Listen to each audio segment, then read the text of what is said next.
नमस्कार दोस्तों, आपका हमारे इस चैनल में स्वागत है।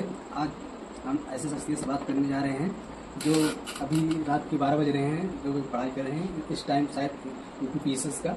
तो इनसे हम पूछते हैं कि क्या पढ़ रहे हैं और कैसा इनकी पढ़ाई चल रही है। आप पूछ रहे हैं। Hello sir. हाँ जी सर। सर पहले अपना नाम बता दीजिए हमारे दर्शकों को। सबसे पहले तो आपके चैनल पे जो भी दर्शक हैं मैं उनको धन्यवाद देना चाहता हूँ कि वो अपना कीमती समय निकाल कर हमारा वीडियो देख रहे हैं। तो सर, मेरा नाम धीरज यादव है सर। सर अभी इस टाइम आपकी किस चीज़ तैयारी की चल रही है? सर अभी तो मैं यूपीपीसीएस के लिए तैयारी कर रहा हूँ। तो सर हमारे जो दर्शक हैं जानना चाहते हैं आपसे कि अभी जैसे एग्जाम शायद 2 महीने बचे हुए हैं, तो अभी जो तैयारी है आपकी, सिलेबस आप खत्म कर दिए कि नहीं? सर हमारा जो प्री का सिलेबस है वो तो अब लगभग पूरा खत्म हो चुका है।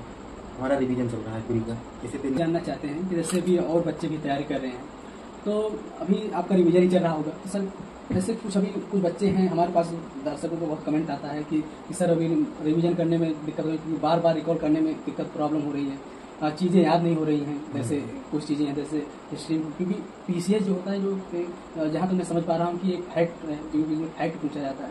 तो अब मतलब ये तो इसमें रट्टूपन तो नहीं हो सकता, लेकिन मैं जानना चाहता हूँ कि आप कैसे चीज़ों को याद रखते हैं लंबे टाइम तक। देखिए सर, वैसे हर चीज़ को एक बार में पढ़ के कोई चीज़ याद नहीं की जा सकती है, चाहे जो टॉपिक हो, कोई भी सब्जेक्ट हो। लेकिन अब इसमें भी किसी भी एग्जाम की आप तैयारी करो तो कोई भी बुक आप पढ़ो तो कम से कम उसे 10 बार तो पढ़ना ही पड़ेगा आपको। जैसे आप अगर लक्ष्मीकांत ही पढ़ रहे हैं तो आप हर टॉपर्स को आपने सुना होगा कि मैंने 10 से 15 बार पॉलिटी पढ़ी है, 10 से 15 बार कोई भी अन्य बुक जो भी वो प्रेफर करते हो पढ़ी हुई है।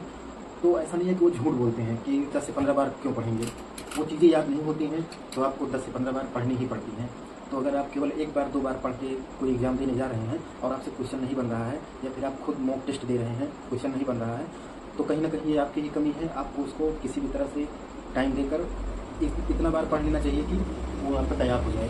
सर जैसे भी आपने बात किया कि मॉक टेस्ट, तो सर जैसे कब लगाना चाहिए मॉक टेस्ट? क्योंकि कभी ऐसा होता है कि पढ़ते टाइम, क्योंकि जैसे एक सब्जेक्ट या एक टॉपिक तैयार हो तो हम मॉक टेस्ट लगाएं, कि या हमारा जब तक पूरा सिलेबस कंप्लीट हो जाए तो मॉक टेस्ट लगाएं। तो क्या रहनी चाहिए इसकी रणनीति की मॉक टेस्ट लगाने की?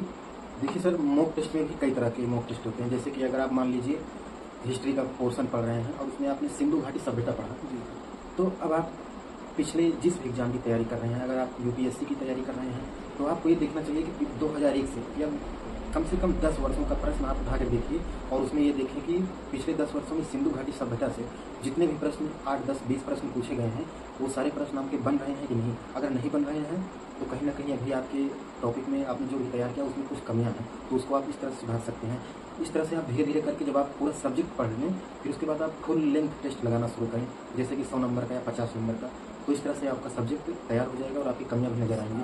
सर तो मैं जानना चाहता हूँ कि जैसे भी मार्केट में जो टेस्ट सीरीज आ रही हैं उनका लेवल कुछ और है और ओरिजिनल जो पेपर है उसका अलग है। मैं जानना चाह रहा हूँ क्योंकि जो बच्चे दे रहे हैं मार्केट की टेस्ट सीरीज लेके, किसी भी कोचिंग में, किसी कोचिंग का नाम नहीं लेना चाहता, तो जो दे रहे हैं तो उनको लग रहा है कि मेरी मतलब नंबर कम आ रहे हैं, तो उन नंबर इंप्रूव कैसे करें? क्योंकि वही अगर ओरिजिनल टेस्ट होता है, ओरिजिनल टेस्ट तो सर ध्यान रहे कि उसमें अलग रहता है, क्योंकि उसका तो कोई नहीं होता, या पीसीएस हो या यूपीएससी का हो, तो कैसे इंप्रूव करें? क्योंकि हर वक्त अगर आप भी सर आपने शुरू दे रहे होंगे तो आपको वैसे लगेगा कि नर्वसपन तो आया ही होगा, ऐसा नहीं है कि आपको एक बार भी बनने लगा होगा।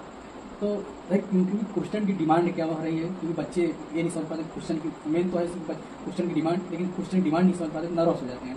तो कैसे इसको इम्प्रूव करें, कैसे सुधार करें सर, इसके बारे में बताइए। इसका एक ही उपाय है कि जैसे आप सब्जेक्ट को ध्यान से पढ़िए, हर टॉपिक को प्रीवियस ईयर क्वेश्चन बेस पे आप अपने टॉपिक को तैयार करिए, किसी टेस्ट सीरीज के बेस्ड पर नहीं। टेस्ट सीरीज कई तरह के मार्केट में उपलब्ध हैं। किसी कोचिंग की टेस्ट सीरीज ऐसी भी होती हैं जो एकदम इजी रहती हैं, आप उसको लगा के अगर 150 प्रश्न में पूरा 140 कर लिए तो आपको बहादुरी वाली फील होने लगेगा। तो इस तरह से नहीं करना है, आप प्रीवियस ईयर क्वेश्चन उठाइए। अब जैसे यूपीएससी का पैटर्न है उसको तो कोई नहीं पकड़ सकता, यूपीएससी आयोग को, वो हर बार अपने पैटर्न को चेंज करता रहेगा। फिर भी अगर आप 10 वर्षों का पेपर अगर आप देखेंगे पीछे का, तो आपको कहीं ना कहीं उसका एक फॉर्मेट आपको मिल जाएगा कि किस तरह के फॉर्मेट में पेपर तैयार हो रहा है। तो उस बेस्ड पर आप प्रीवियस ईयर क्वेश्चन को देखकर अपनी तैयारी करिए। और अगर आप टेस्ट सीरीज भी लगा रहे हैं तो किसी एक कोचिंग की टेस्ट सीरीज मत लगाइए। अगर एक कोचिंग की टेस्ट सीरीज लगाएंगे तो कहीं ना कहीं आप उसमें भटक सकते हैं। आप कम से कम 2-3 टेस्ट सीरीज कोचिंग की रखिए, संस्था की। इस तरह से अगर आप उसमें बेहतर प्रदर्शन कर रहे हैं तो आपको स्ट्रेस लेने की जरूरत नहीं है, आप फिर एग्जाम में भी ठीक ठाक प्रदर्शन करेंगे। सर जैसे मैं जानना चाहता हूँ कि कितने क्वेश्चन तक मतलब उनको सेफ जोन फील हो कि मैं अगर मेरा हर टेस्ट में इतने क्वेश्चन मेरे सही हो रहे हैं, तो कितने क्वेश्चन तक वो लगाएं कि वो सेफ जोन में रहें, क्योंकि नेगेटिव मार्किंग भी देखने को मिलती है बहुत ज़्यादा। अब जैसे देखिए सर, मैं यूपीएससी की प्रिपरेशन तो कर नहीं रहा हूँ, यूपीएससी में अलग होता हूँ, उसमें जैसे 40-45% ऐसा कहा जाता है कि अगर आप ठीक कर दे रहे हैं तो आपका एग्जाम मतलब क्वालिफाई हो जाएगा प्री का। अब यूपी पीसीएस में है जैसे कि इसमें इस बार तो पेपर काफ़ी टफ था, तो लोगों के मतलब 70 मार्क्स तक कट ऑफ गई थी।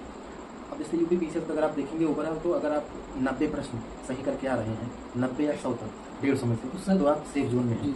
सर ये मैं जानना चाहता हूँ कि जैसे अभी हाल ही वर्षों में पेपर टफ था बता रहे हैं आप, तो क्या रणनीति होनी चाहिए, क्योंकि जो अभी नए तैयारी क्षेत्र में नई तैयारी कर रहे हैं, तो क्या अपनी रणनीति, क्योंकि जो पढ़ने का जो तरीका था वो दूसरा था, क्या वही तरीके से पढ़ें कि उनको वही रिसोर्स फॉलो करें और कुछ एडवांस चीज़ करना है? अब देखिए सर, पेपर जैसे जैसे चेंज हो रहा है, आपको तैयारी की रणनीति भी चेंज करनी पड़ेगी, क्योंकि अब क्वेश्चन की डिमांड फैक्चुअल नहीं रह गई है कि कोई एक लाइन का फैक्ट पूछा कि भारत की राजधानी कहाँ है, आपने दिल्ली टिक मार दिया। अब ऐसे क्वेश्चन नहीं पूछे जा रहे हैं। अब अगर उसमें क्वेश्चन भी पूछ रहा है, अगर पहाड़ से संबंधित क्वेश्चन पूछ रहा है, तो क्वेश्चन इस तरह से देगा कि इनमें से कौन सा पहाड़ दक्षिण से उत्तर की ओर क्रम वाइज उसको सजा रहा है। सारे क्वेश्चन यूपी पीसीएस की 2024 वाला जो हुआ है, उसमें लगभग सारा क्वेश्चन क्रोनोलॉजी वाला ही था, तो आपको एकदम एनालिटिकल तैयारी करनी पड़ेगी। सर ये जान रहे हैं, समझ रहे हैं आपकी बातें, लेकिन मैं ये सोच रहा हूँ कि अगर जो टेस्ट सीरीज मार्केट में आ रही है वो सब ऐसे इस तरह से क्वेश्चन आप सेट नहीं कर रही हैं, तो कहाँ से ऑथेंटिक एकदम मिले उनको प्योर? क्या सर जैसे कि मैंने देखा कुछ टॉपरों को कहना है कि पीवाईक्यू देखे थे, क्या सर पीवाईक्यू सच में कारगर है इस एग्जाम के लिए कि नहीं? हाँ, मतलब लगाना ही जरूरी है नहीं? अगर मान लो कोई लगा रहा है तो लगाए ही कि मत लगाए। अगर आप प्रीवियस ईयर क्वेश्चन नहीं देखेंगे तो आपको तैयारी का तरीका पता ही नहीं चलेगा। आपको किस टॉपिक, जैसे मान लीजिए कोई टॉपिक है, उससे अगर बार बार प्रश्न पूछ रहा है कोई भी आयोग, तो आपको उस टॉपिक के बारे में पता कैसे चलेगा? अगर आप प्रीवियस ईयर क्वेश्चन नहीं लगाएंगे पिछले 10 वर्षों का, तो आपको तैयारी का तरीका नहीं पता चलेगा कि मुझे किस दिशा में तैयारी करनी चाहिए। अब मान लो ज्वालामुखी से अगर क्वेश्चन पूछा ही नहीं है और आपने अपना पूरा फोकस ज्वालामुखी पर ही कर दिया, तो आप कैसे की तैयारी कर पाएंगे? अब कोई टॉपिक किस एग्जाम में कौन सा मतलब ज़्यादा पूछ रहा है, ये आपको प्रीवियस ईयर क्वेश्चन ही बताएगा। प्रीवियस ईयर क्वेश्चन और टेस्ट सीरीज के द्वारा ही मतलब आप सिलेक्शन पाएंगे। तो दोस्तों मैं ये कहना चाहता हूँ, जो भी अभी तैयारी नए कर रहे हैं, तो अभी जैसे हाल ही वर्षों में ट्रेंड क्योंकि जो कठिन एग्जाम आ रहे हैं, तो मुझे लगता है कि सभी बताएं कि अपनी तैयारी को दूसरी दिशा में ले जाइए, क्योंकि अगर वही रिसोर्स को आप पढ़ रहे हैं, क्योंकि जो अदर पढ़ते आए हैं, तो आपके लिए शायद कारगर न साबित हो। तो सर से मैं पूछना चाहूँ, सर बताइए, जैसे भी 2 महीने पढ़े बचे हैं एग्जाम के लिए, तो क्या सर जो कुछ नहीं पढ़े हैं या जिनका सिलेबस कंप्लीट है, अदर एग्जाम की तैयारी कर रहे थे, तो उनका मतलब कितना % चांस है कि लिखा जाएगा कि नहीं लिखेगा? मान लो अगर वो 2 महीने अगर अभी है टाइम, तो अगर पढ़ना चाहें तो?